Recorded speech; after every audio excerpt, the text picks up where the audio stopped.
Hello, everybody. My name's James. Welcome to another Planet FPL Clash of the Correspondents, where this week I'm delighted to be joined by a man whose team was unbeaten since game week 11 until he come to White Hart Lane. It's our Bournemouth correspondent, Neil Grover. How are you, Neil? Doing well, thank you. Thank you for that. You're very welcome, mate. And I'm joined by another man whose team have only lost once in the Premier League this season. That was also at White Hart Lane, but we're not allowed to talk about it. It's our Liverpool correspondent, Dan Lord. How are you, Dan? Yeah, we're not allowed to talk about that one. I'll get yeah, I'm good, mate. I'm good.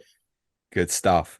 Neil, in seriousness, jokes aside, you were pretty unlucky on Sunday from my viewing, and you've been on an astonishing run. Basically, the form team in the league, near enough.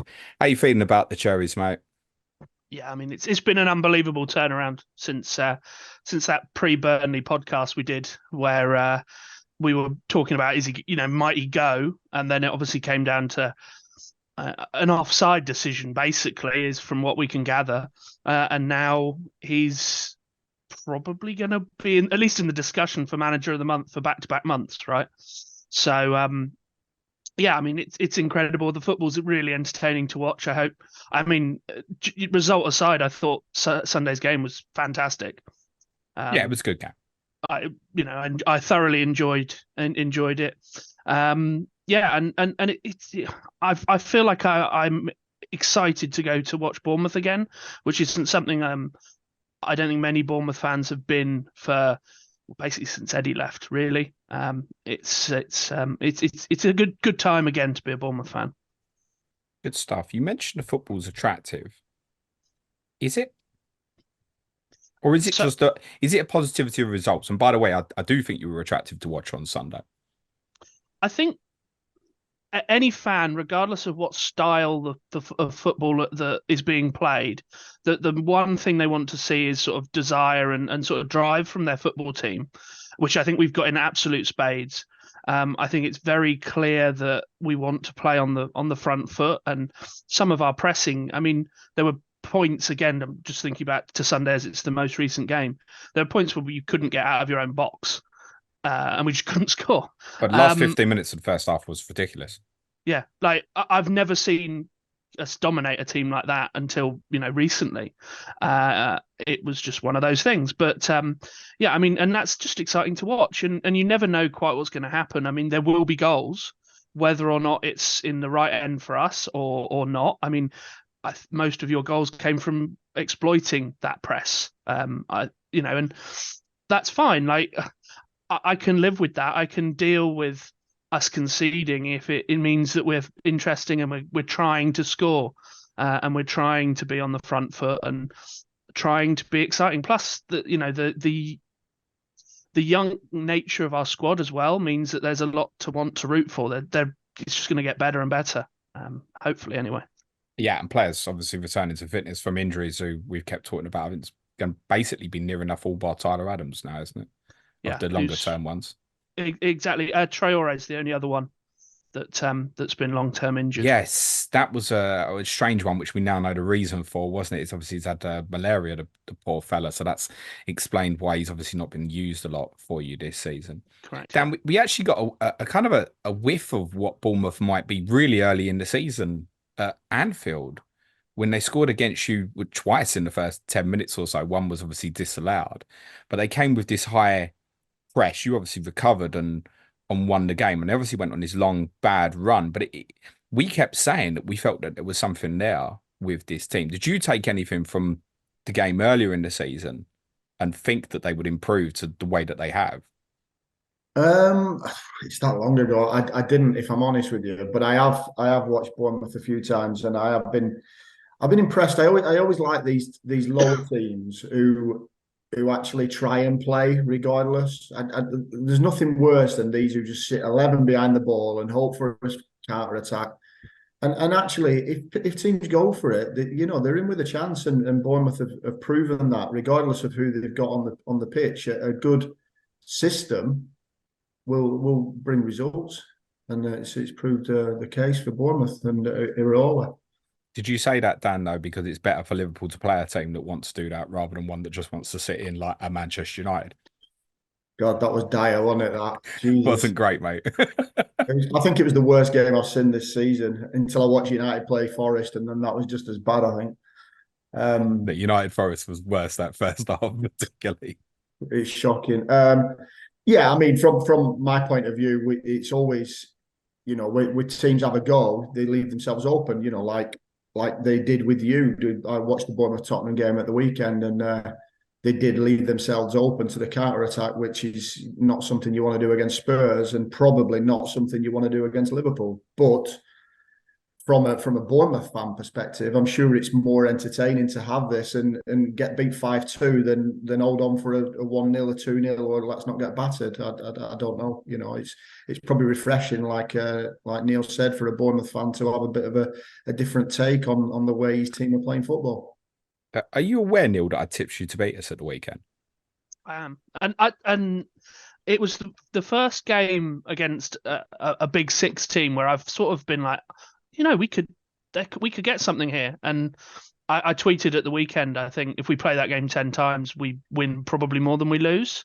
But that's not to take anything away from you. I think you were very clinical, which is, it's all you can ask for. But yeah, it was good. No, I mean, I think by the end we'd had the most of the XG, but quite a bit of that was in the last 20 minutes or so when you were chasing and such. So no, really impressed. And I do think on a different day, yeah, there's every chance you would have won. Particularly, it didn't help you that we scored quite early. And we're obviously tired from Thursday night. It allowed us to sit off a little bit, which doesn't suit us. But then the onus was very much on you. And like you said, the first time in a while, did you not tip yourselves to win at Manchester United back in December? Because you came on the pod with Gary Robinson prior to that game, or you just not taking Manchester United as a Big Six team anymore, mate? Dan's loving this. No, you're right. I mean, I think that was more hope than anything, but I think this was the one where it was sort of like, actually, I feel quite good. When I was going down on the train, I was like, I feel good about this one. The Man U one, I think, was always going to be let's have a go at them. They're there for the taking, and they were. I still, looking back, I couldn't believe that it went that well. I don't think anyone thought it would be. I mean, 1.40. So okay, it got ruled out, but I think all of our fan base had many screenshots of 4-0 on the Man U on the Old Trafford scoreboard. What is that for with respect to a club like yours to win like that at Old Trafford? What does that mean? I think there's a real argument that is our biggest win ever as a football club, because we've never won a cup. Well, outside of the Football League trophy in the 70s or something. Pizza Cup. Yeah. So to go to a Big Six club and win at their place, I think the only other real contender would be one of the Chelsea results. Perhaps the Chelsea game in the first season. But I mean, goal. The Glenn Murray goal. Yeah. Or perhaps where we beat them at our place 3-0. Something like that. Beating 4-0 one night, I remember. Yeah, that was it. Yeah. So I think those are the sort of games that we're talking about in terms of games that fans will remember in 20 years' time. And until we, match that with a cup final or something, I think these are the sort of games that our fan base will remember. Who have you got in the cup at the weekend? QPR away. Going? Yes. Looking forward to it. Is that important? Because I always criticise, with respect, clubs like yours who tend to rock up, FA Cup third round, change the whole team and go out, and I'm like, what is you're safe now, aren't you? You're in no danger of going down. Go for this, right? Yeah, you're leading me down a path there. You're on 25 points, Neil. You're going to be fine, mate. Honestly, this is going to be clipped in May, isn't it? But no, yeah, I think we have to go for it. And one of my biggest criticisms of Eddie, and I, absolutely adore the bloke, as many Bournemouth fans do. He just didn't there was a couple of years in the middle of that 5-year period where we were safe at a similar sort of time and we just rotated and didn't try. I think we've got to go for it. I think it's going to be a cracking game for us as well. There's a couple of players that I'm hoping to see in the QPR team that are ex-Bournemouth. Steve Cook, most notably, that we didn't get to say sort of, a proper goodbye to. He's was part of that sort of legendary Bournemouth defence and left during COVID, so we never really got a chance to say bye to him. But I think, yeah, we've got to go for it. I think Iraola does go for it. Generally in the cups, he's got a record of taking teams deep in these competitions. So as long as we don't end up drawing, hopefully if we get through on Saturday, we don't end up drawing City away or something, which is normally our luck in these sort of situations, then we've got, we should go for it. You'll remember who knocked you out of the League Cup this year, I presume. Yep. And actually, I don't think we played too badly from memory. Dan, I've read reports today, and we should clarify just in case we are pre-recording this on Wednesday night. I have read reports today that it's likely to be a heavily rotated team at Arsenal on Sunday in the FA Cup. How would you feel about that if that's the case?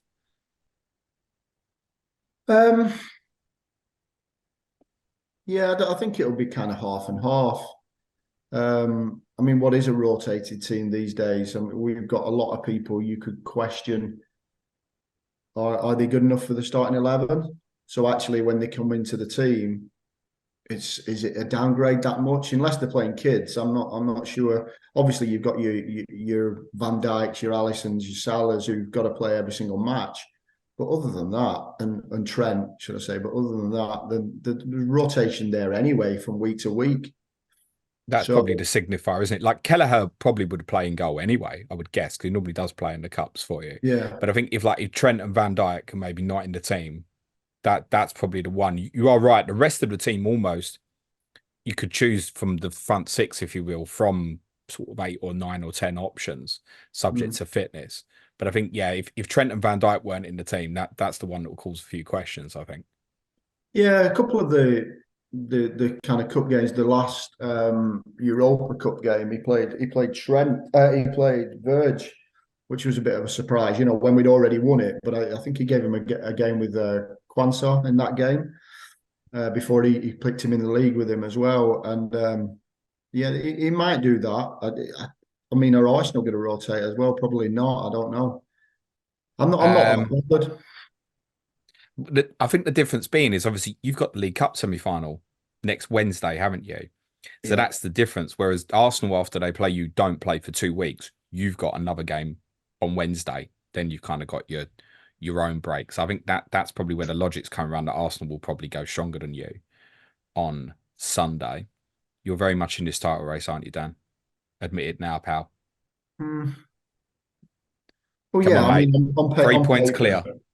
On paper, we are. I'm still not convinced. Was it the low XG against Newcastle that causes the concern? Or I mean, yeah, Newcastle legs have gone though, aren't they? I mean, you've got to feel for them. No, I do a bit, in fairness. I think a normal Newcastle team in a normal circumstances don't give up that many chances.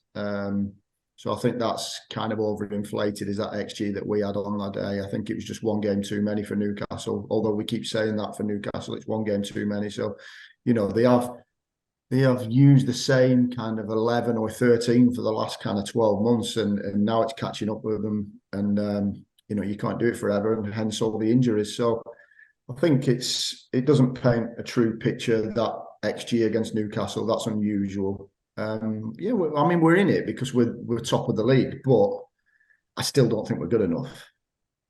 But you've lost once, Dan, and there's a kind of a massive asterisk next to the one loss as well.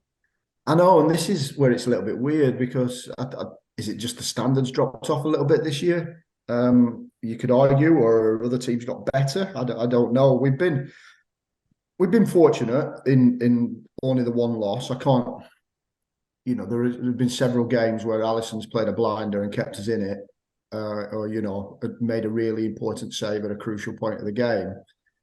I don't know. We're just ticking away really. We just wanted improvement on last year. It was a brand new midfield, and we've got that, and we've made steps. And I don't think anyone expected to be in this position. So actually, to be considered in a title race was like, well, we'd have been happy with top 4 at the start of the season. So it's, I suppose we've been there, seen it, done it, and challenged the last few years. So we've got that experience in the squad to go on and do it. I just didn't expect to be in this position, I don't suppose.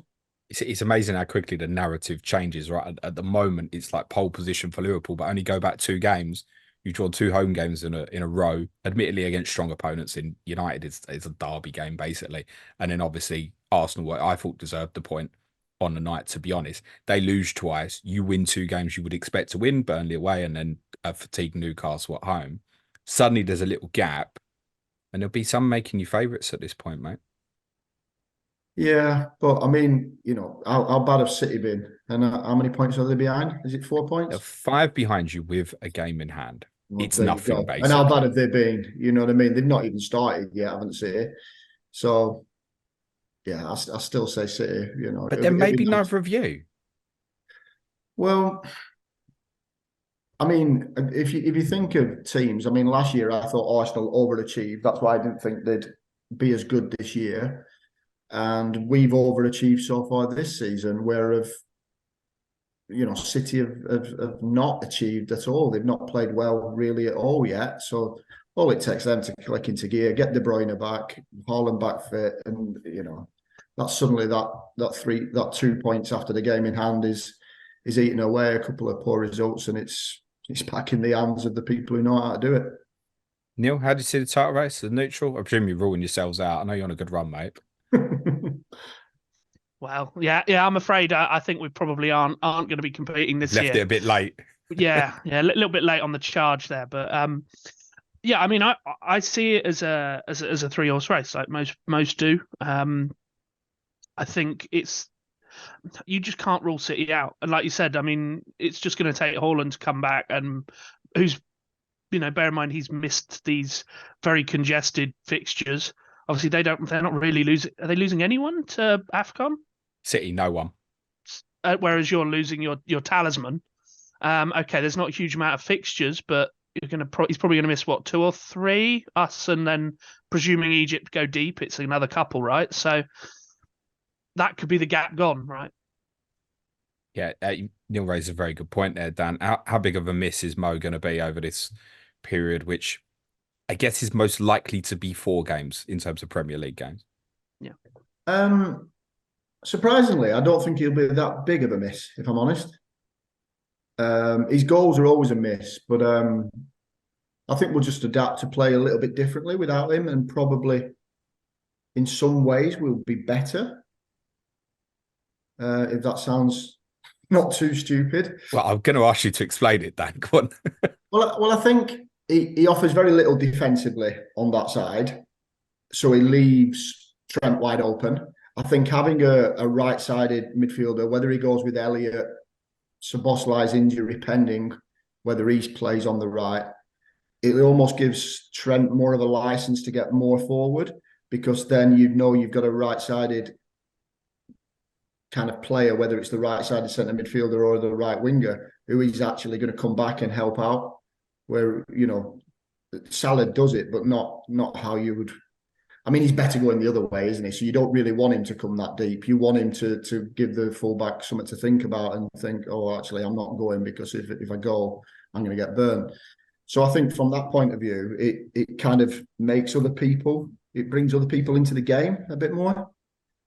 So you think it's as likely that it will go with, say, an Elliott as a replacement in that Salah position, rather than, say, put Jota there, who's someone who's he can obviously play across the front three and would be, I don't want to say like for like, because you can't even do that with anyone with Mo Salah, but I suppose a natural forward thinking offensive player like Jota would be more of a like for like than an Elliott, if you will.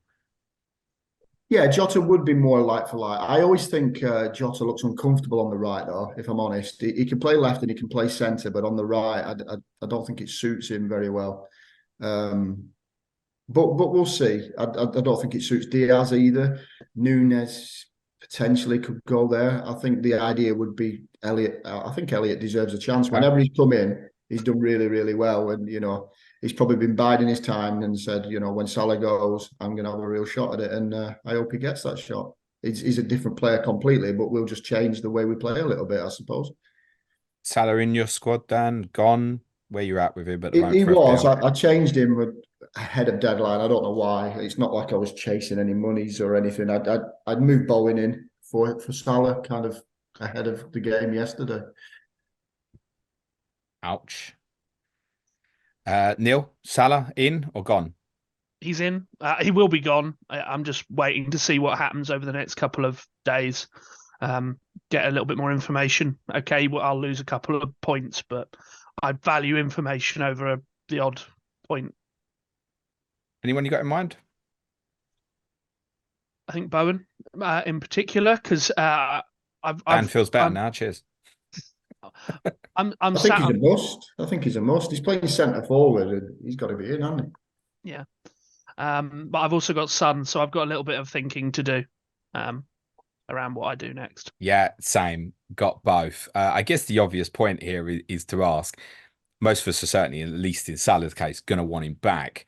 Is there, I guess, Dan, anything from your team that we should be looking at as, right, stick this guy in from Liverpool while Salah's away? Or is that not the case?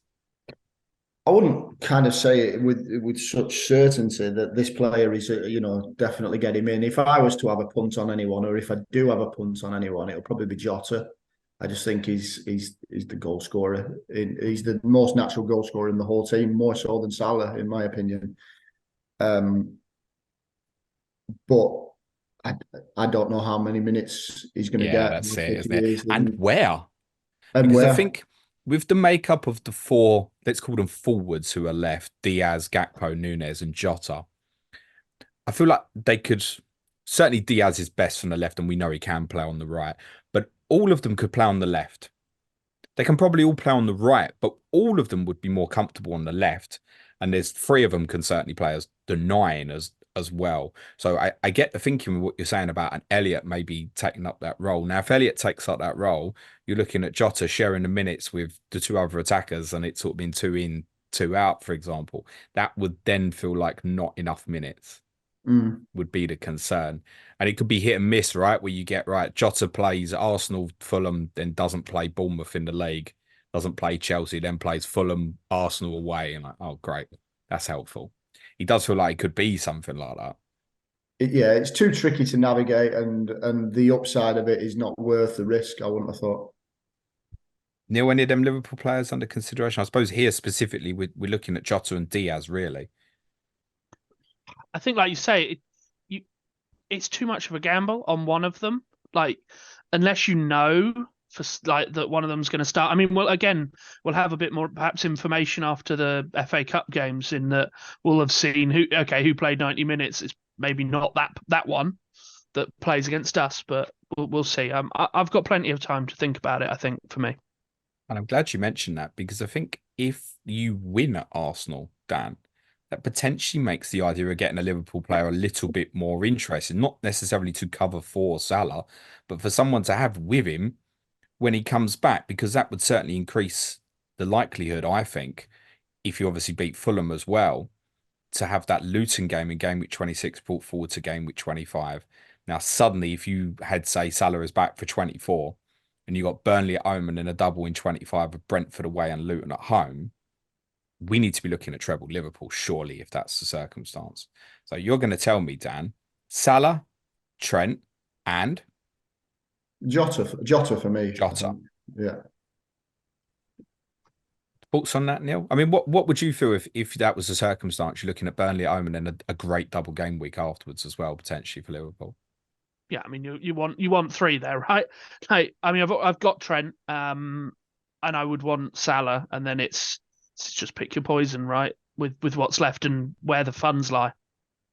What's interesting for a lot of people, I think, Dan, is that a lot of people, obviously, this part me as well, because of the Haaland injury, had Trent in knowing that I've not got to have Salah and Haaland together for a while. And a lot of it, well, maybe use that Trent money to go back to Salah. Well, if that's the case, that circumstance, which could happen, you ain't selling Trent, are you? Are you on Trent at the moment, Dan? Yeah, I've been for a few weeks now. He's been... it was a bit like a Pedro Porro. He was, they weren't even keeping clean sheets, and he was still in the bonus. So it was just like, I can't keep missing this, because all it takes is for a goal and a clean sheet, and then suddenly it's a massive haul, isn't it? And like you said, we had the money, so it was like, I may as well just I upgraded Tsimikas, I think, to Trent is where I went with my money. I guess this is it though, isn't it? Once Salah and Haaland are both back and firing, that's when the debate will come back about whether Trent's worth that money or not. But he's going to be, I think, really hard to cut. if that double scenario happens. There's no way you could, I don't think. He just seems to get in and around the goals all the time, doesn't he? He's never, it's not like sometimes he's quiet the whole game, or he looks like he wouldn't score in a month of Sundays. And then, even like at half time at the weekend, he'd missed the penalty and all the non-Salah captainers were getting giddy. And then, what does he do the second half? A couple of assists and another goal, and it's all over, isn't it? You do also, Dan, have the best defensive record in the league at the moment. Does it feel like it? Yeah, I've been saying for a while. I think Verd, he got loads of stick, and the last time I came on, and the time before, I think he's back to his best. I think he's been good this season. Good. And then whoever's partnered him, whether it's been Matip, even Gomez, and Konate and Kwanzaa, they've all done really, really well. And we're still vulnerable down the right-hand side when Trent goes missing and has to defend. Down the left now, I'm happy that we'll never get exploited while Gomez is there. He won't offer as much going the other way, but at least no one's going to beat him for pace or anything like that. He's a good, solid defender. And then we don't know how long Robertson's out, but according to Klopp last week, he did say that it's going to be a while still. Not this month, he said, wasn't it? I think to be specific. So we're probably ruling him out till, admittedly, that could only be 2 more FPL weeks, but game week 23 at the very earliest, I'd suggest probably looking at more like maybe that sort of 25 double. But with that in mind, Alisson behind them, and then you've got Alisson behind them as well. So there is a reason why we've got a good defensive record, because I bet the XG against us is not the lowest. That's for sure. With that in mind, I agree with you. I think Jota would probably be the one I'd want to punt as third Liverpool asset, but we might be in a situation where Son's back, Bowen's firing. If Saka's firing again, it becomes awkward if people want to go into that late. Would you consider a second Liverpool defender? Like, could people consider something like a Konate, for example? It's cheap. I wouldn't go Konate. At the moment, I'd go with Verge, obviously. And I think with Konate, I think he's going to be in and out. With Kwanzaa, he seems to be getting his minutes. I think Gomez is probably the safest bet until Robbo's back. Do you think that's part protection, Konate, where actually he's going to be quite important? So they might look at the odd games like Burnley at home, Luton at home with respect and go, yeah, we'll play Kwanzaa with Van Dijk. I think it seems that way because he has been quite injury prone, and once he's put 4 or 5 games together back to back, he then misses 2 or 3 with some kind of niggle or something. So I think it's important to have that. There's a lot of speculation that if Liverpool do bring anybody in the January window, it will be another defender. They've kind of recalled Williams from his loan, but I think that's just really his backup. Is that the lad from Dundee? I think, did he go to it's a left back that they've recalled from Dundee. that's somebody else. I'm talking about the he was at Blackpool.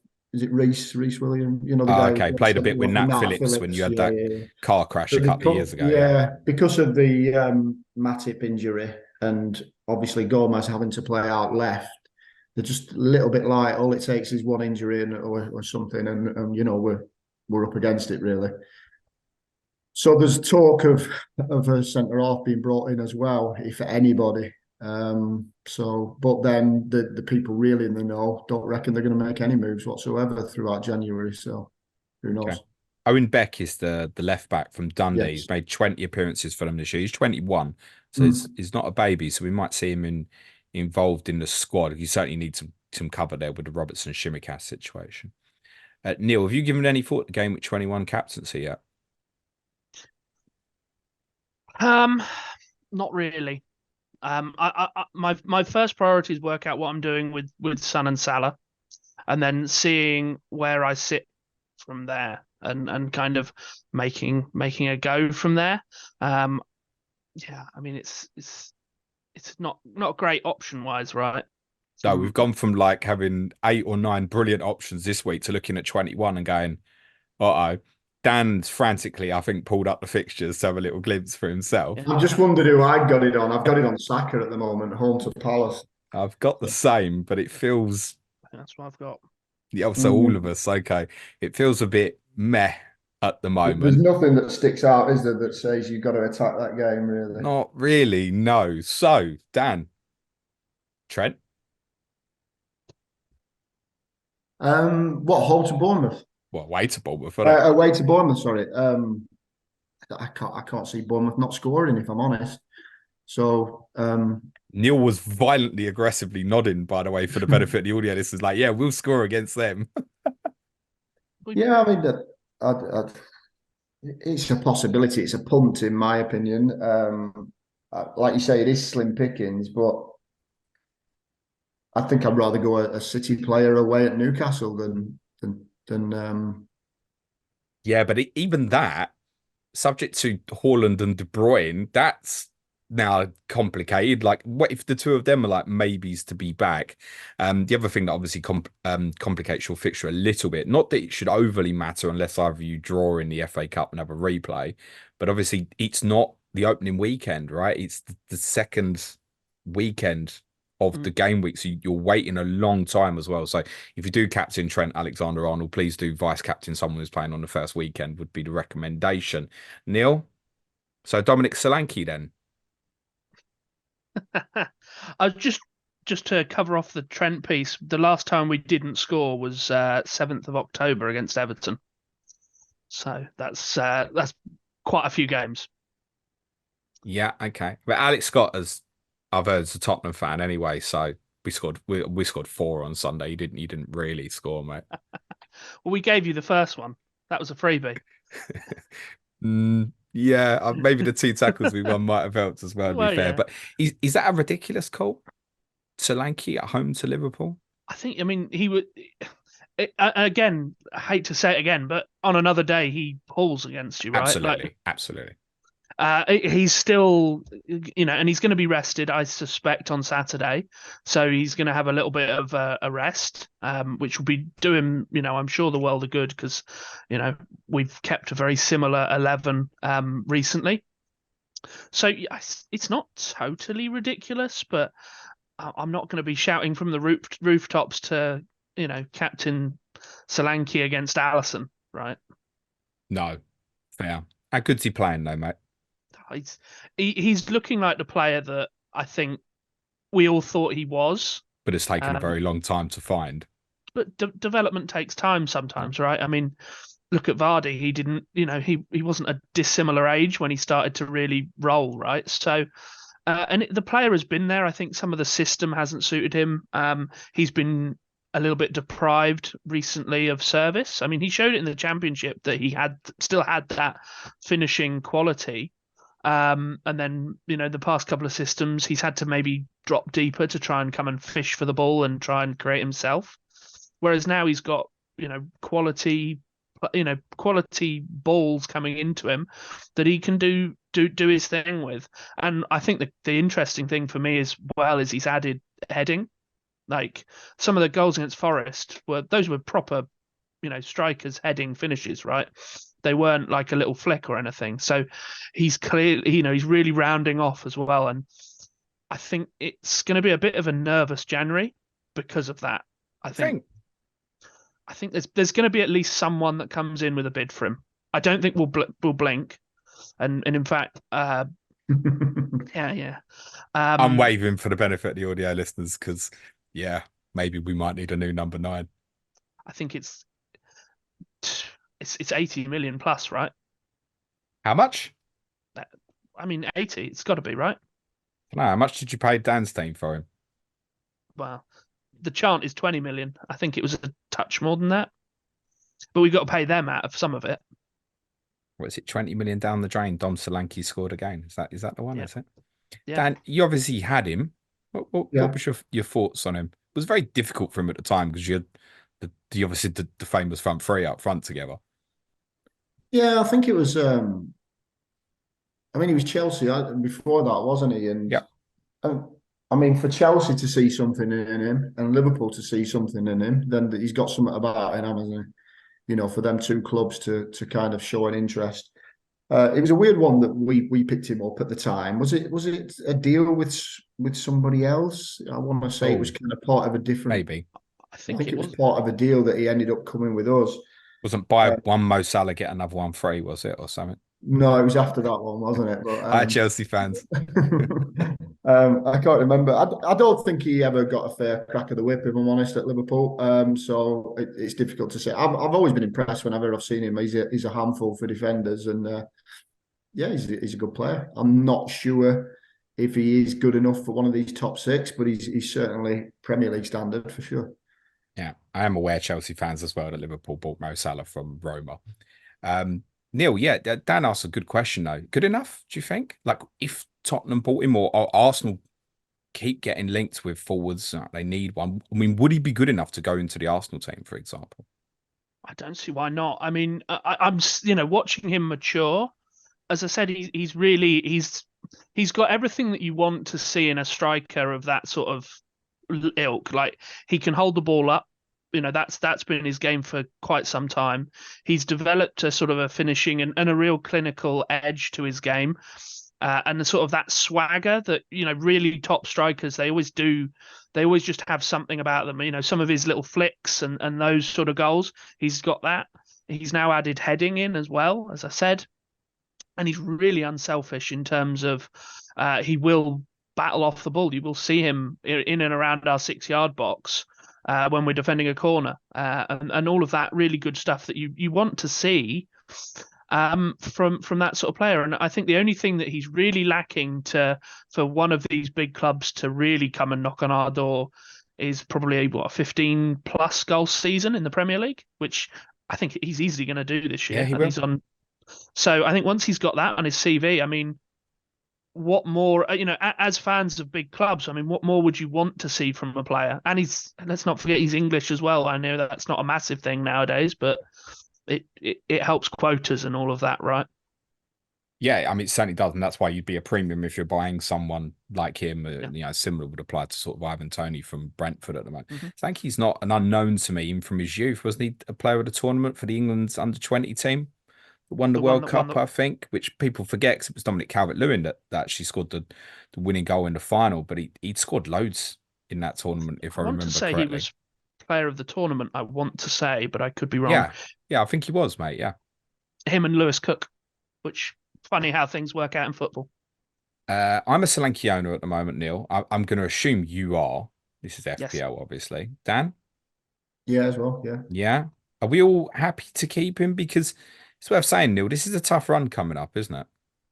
Yeah, I think that's not unfair, but if anyone, he's going to be in and around there.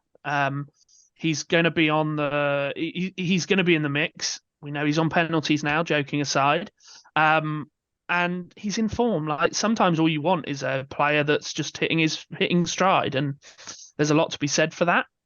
And it doesn't really matter where we're going or who you're playing. A striker that's in form and is getting the supply that he's getting, particularly when we're engaging so high up the pitch, like, he's going to get chances. It doesn't matter if we go to Old Trafford or we go to Craven Cottage, he's going to get chances to score. Yeah, that's it, isn't it? It's talisman. You could do 3-1 at Liverpool and he scores, and that does the job, doesn't it? And then there's the 6 points. Yeah, quite agree. I've got an awareness of those fixtures though. I've also got an awareness that you've obviously got a game to rearrange with Luton yourselves, and that could go in absolutely anywhere. And wherever it goes, you'd want him. I mean, imagine it suddenly dropped into 23 and it was Forest at home and Luton at home. It'd be everybody's captain, wouldn't he? I think. Mm-hmm. Despite the fact Haaland would have Brentford, you'd have to do it, I think. Be a spicy week as well. Be a bit emotional. Yeah, no, absolutely. You weren't there, were you? I wasn't at that one, but I made a point to that I want to go to the replay, I guess is the best way of putting it. Yeah, no, I've been through similar with obviously Fabrice Muamba, as I've covered previously, and yeah, it will be for both teams, and the people was there obviously first time round. It's really good to see. Obviously, Tom Lockyer is doing really well. Should we, Neil, be considering any other Bournemouth assets at the moment? Can we look at something roguier to replace Salah or Sonny, like Cliver or Sinistera or Billing or Tavernier? So I think it's gonna be an interesting time, because obviously Semenyo has gone to AFCON and he's playing for a team I don't have the best knowledge of African football at the moment, but I would expect Ghana to go fairly deep. So I think he's going to be gone for quite some time. I would say with Tavernier at the moment, we don't have a left back because Dango Atara has been deputising at left back and done really well, by the way. Fantastic. Yeah, you wouldn't have known on the did weekend. really well. But he's gone to AFCON or is injured, one of the two, because obviously he went off hurt on Saturday. So I can see Tavernier dropping deeper as a result. He has played wing back for us before, and that's actually kind of what I thought would happen before Dango suddenly became a left back. So I think the two options there, if you want one of those, are Kluivert or Sinistera. Brooks, who is another player that people might think of, is linked with a championship loan, which I think is more than reasonable. He hasn't had enough football recently and probably needs to, pick that up again. So I think the interesting one for me, actually, and I don't have his price, is Sinistera. Just he's a known quantity to players, right? But he's not a known starter for people, is he? No, but I think he will over the next few. If you want a player while AFCON is going on, he's the natural to play on that left side, I would have thought. I think if we had something like the Luton game was announced for a certain game week over this period before 21 starts, then suddenly these guys will be on our radar. I think to throw in, obviously, Aarons went to left back, obviously, against my team at the weekend. I would have thought he'd just shove Adam Smith that side because he played there before. So I was a bit surprised about that. Yeah. Smith's having a renaissance at the moment anyway, and whatever he's doing it's working on right hand side. Okay. I've always thought he isn't so great on the left. Like he's more than good, more than passable on the right, but the left he's just not quite as good for whatever reason. And Aarons, I don't know what his history is at left back, but I think it was more just what do we do here? So it wouldn't surprise me if we maybe see like Aarons and Tavernier maybe on that as the fullbacks, but yeah, I don't know. I wouldn't expect to see Aarons long term there. The other thing you obviously could do over this period, now Alex Scott and Lewis Cook are both back fit, you could move Ryan Christie further forward again, right? Don't like that. So no, I know he's been playing really well deep. I would do it the other way around. I would move Scott forward. Okay, yep. So I think Christie, for whatever reason, he's found his little thing that's working for him. So I would play. Another option would be that you move Kluivert back out wide and move Scott through the middle. Yeah, okay, but then that's going to threaten on Sinistera, isn't it, as well? It is. I just think we've got him for a reason, and he's got that quality. This is the reason you have a player like that, is to cover this sort of gap. Yeah, I get that. But he could easily be, couldn't it, shove Kluivert out one side, Tavernier the other side, Aarons and Smith as your fullbacks, move Scott forward into the 10, or even play Billing as well. There are multiple options in there. So if I said to you, Neil, right, buy one of them midfielders or buy Harvey Elliott, where's your money going?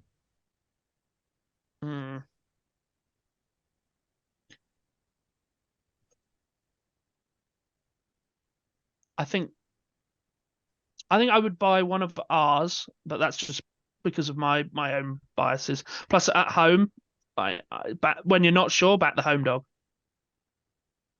Surely here, Dan, the answer is neither, and go Curtis Jones.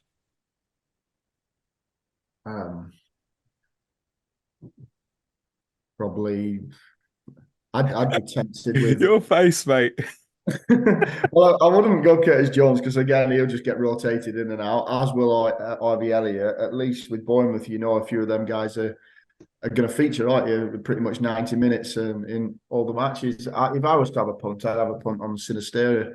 I think he's the guy who he likes to get a shot away. He's very direct. I saw that at Leeds, and when they got him from Dutch football, I think, didn't they? Did Leeds? Yes, that's right. I think he scored a handful of. I think from memory.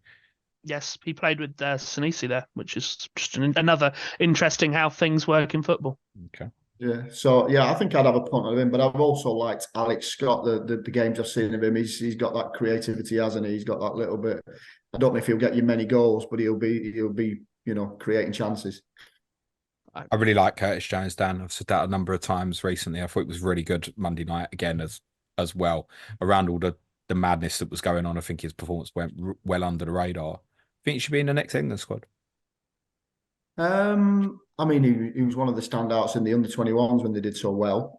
He's a good player, and I've always just thought he just needed to get to that next level, and because there is another level, I think, for him. He's extremely confident on the ball, really, really comfortable with the ball, left foot, right foot, doesn't really matter. Good close control. He doesn't give it away very often. He has got a few goals recently, but it's not really his game. I think that he's better as like a 68 more than an attacking midfielder, I would say. I think he's really tactically aware. Really tactically aware. I think you can play him in a number of positions. You could even shove him left forward, I think, and have him rotate with a He has number 8 played runner. there. Yeah. He has played left forward. Yeah, he is. He's a clever footballer, and to be fair, it's a makeup of what Klopp likes of his players. Elliot is a clever footballer as well.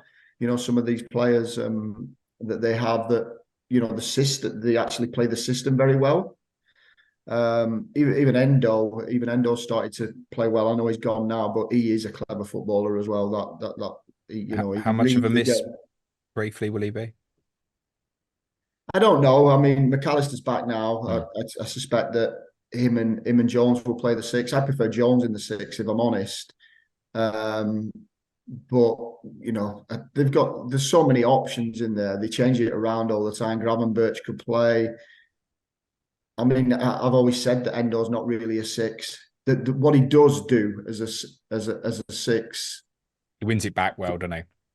Yeah, he's always available for a pass as well. He's always available. He doesn't shy away from the ball. He always wants the ball, and that's what you want of your defensive midfielder, to come and get it off the centre backs and the full backs. He will never shy away, and he can take it left side, right side. He's good with both feet. But what I've said time and time again, what we're crying out for is a destroyer to get the ball back when we don't, and he's not that kind of player still. He still really isn't. As much as he's done all right, he just fouls people really just to break up the play instead of actually getting the ball back. It sounds like we need to look elsewhere for our enablers. But I think, again, if we had something that suggested double game weeks, these guys would become really interested in hot topics quite quickly. I think actually, particularly from your team, Neil, to be honest, it would be quite quickly like, oh shit, which one are the enabling Bournemouth? And it does sound ridiculous to be talking about these guys as potential Salah Son replacements. But if you're someone like me, who's got Salah Son selling, got Trent, need to find the money to Haaland, also an awareness that I want to get the two players potentially back, you need to start stripping the money somewhere, and these guys have come under consideration. One more for you, Neil, before we finish. Marcus Sensi obviously will be suspended. Yep. Against Liverpool now, having got his 5th yellow card. How big of a blow is that for the game specifically? Yeah, I mean that's huge. The two sort of ever presents for us this year have been Sensi and Zabani as centre back, and I'm a big believer that your centre back you set and forget your centre back pairing if you can. The deputy for it, I mean, is probably Mepham. Subject, I guess, Lloyd Kelly's fitness. I'm working on the assumption Lloyd Kelly's gone. Is that a contract this summer, isn't he? I know my team has been linked. I think we sell him this window. I mean, the fact that he's injury prone certainly falls right into the Tottenham criteria of buying a player. I'm not totally convinced he's injured at the moment, but okay. You think this might be like another one of the was it Zamora? Transferitis. There's a few of them, unfortunately, over the years. Okay. But come on, do that pod on Patreon with sometimes. Do spill the beans. Oh, happily. But yeah, I wonder if there's if that's what it is. I don't have any information, but it's just a bit coincidental, I think. So that would mean it's either Mepham or it's Hill, who we've just are about to recall from Blackburn, who I gather has been doing very well. Okay. But that's a big loss. Prediction with that in mind. I'll set you up there to save yourself. Go on. You know me. I can't predict us to lose. So I'm going to predict 2-1 to us. Dan? I'd say 3-1 Liverpool. Yeah, it feels goalsy. Hmm. Mm, it feels goalsy. I think I that think, like Neil said, with the missing them centre halves, when you're so used to your centre back pairing, just to lose that for just even one game, when you're so used to it, it's not like Liverpool where they change it often. When you've had the same two for a long while. And I'm not a big fan of Mepham, and I don't know who this Hill guy is, so that kind of fills me with a bit of confidence, if I'm honest. 1-0 goal Hill assist. So what we've learned there is by Hill. Yeah, but no, Senesi's a massive loss. I spent the whole last 5-10 minutes or whatever it was after the game was gone on Sunday being like, don't get booked, don't get booked, don't get booked. Yeah, it was the last game for him as well. It's not the only Yeah, player that's happened to. Yeah, that will be a blow for the Liverpool game. There's a lot of people who actually have him at the moment because he obviously went that little goal scoring yeah. run. I don't suppose people were intending to start him against Liverpool anyway. So there's probably just I suppose with the Salah Son conundrum, it's not going to be people's biggest dilemma going into this week. Gents, thank you both so much. Neil, anything you want to plug before you go? No, nothing from me. And for yourself, Dan? No, nothing for me, thanks. Stars to both of you. Thank you both so much, gents, and very best of luck. I'll be streaming tomorrow, my Ask James stream. If you've got any questions for me, scheduled for 3 p.m. YouTube before I go to White Hart Lane and probably get knocked out of the FA Cup unceremoniously by Burnley. Next week's clash correspondence will be Chelsea versus Fulham with Gary Mantle and Dara Cohen. That's going to be scheduled to be out for you on Monday next week. So different day for COTC next week. But just leaves me to say thanks again so much to Neil and Dan. Good luck, gents. Cue music, please, man child.